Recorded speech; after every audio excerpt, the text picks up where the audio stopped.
Now you can search online for ways to be creative, and some are more touchy-feely than others, like work with all your heart, which is fair enough. It's important to love what you do, and I genuinely love being a designer. But then again, I've had projects I've not enjoyed, ones where inspiration runs very dry, ones where working with all your heart is very hard work. So I've put together a practical list of 10 quick ways to be more creative, even when you are working on a project you aren't particularly in love with. So, number 1, doodle.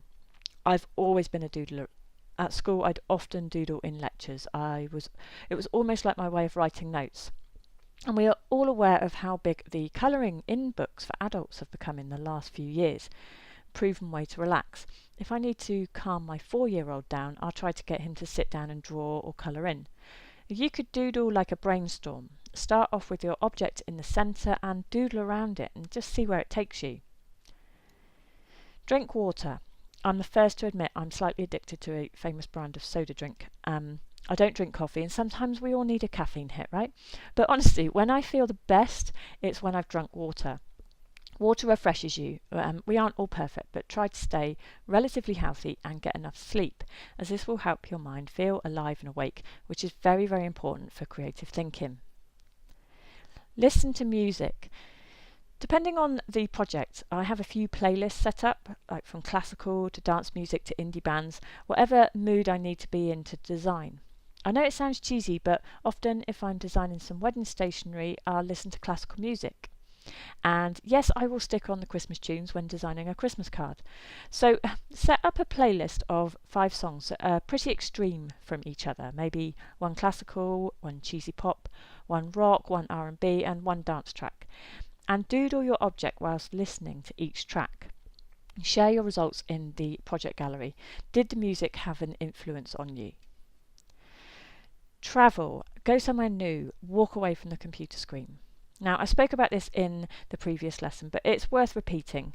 My husband and I went on a sabbatical when we were both 30. We managed to get 3 months off of our jobs at the time. Yes, we did have some pretty cool bosses, and we travelled around the world. I can't tell you how refreshed and full of ideas we were when we returned.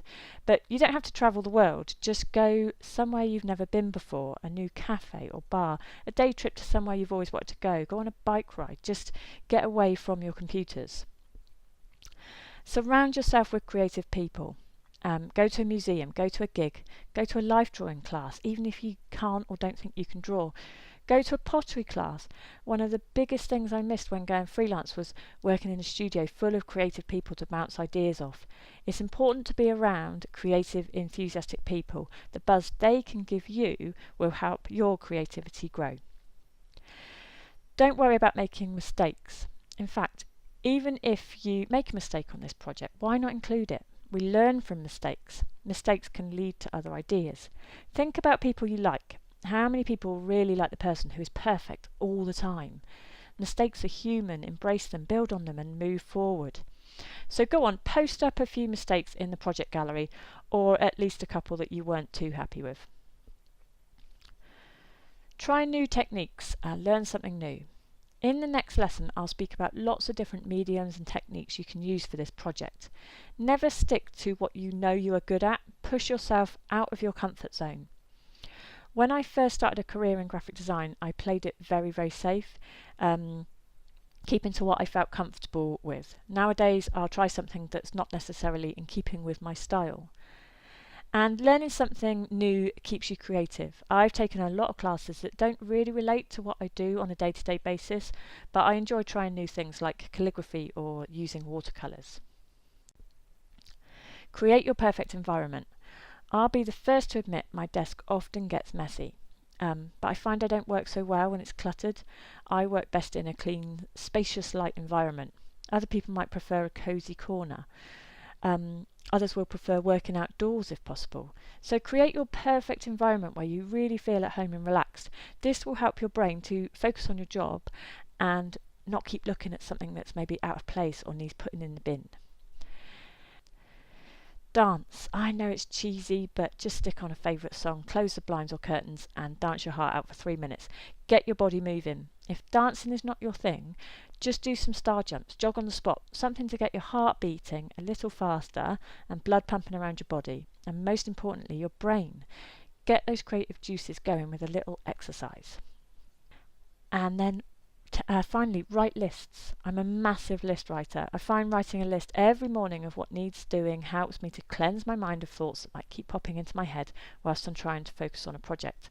And once I've written a list, I'll cross off as many as I can. The little jobs that only take 5 minutes, get them out of the way with. If you work from home, you might often have other thoughts like need to put the washing on, take the dog for a walk, etc. I'll try to get any small jobs just done and dusted so you can tick things off your list. Ticking things off your list gives you a good sense of achievement in itself. Anything like taking the dog for a walk would be good to leave until the middle of the day if you can, as a walk can give you a little energy boost when you're starting to fade.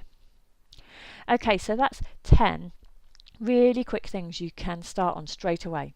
And post up some of the imagery you create after doing some of these tips, the doodling, listening to different kinds of music, trying something new, something you've created after a dance or a little workout. And don't forget to include some of your mistakes too. In the next video, I'll talk you through some ideas of different ways of mark making for when you start hitting the dip and the creative juices are just really lacking.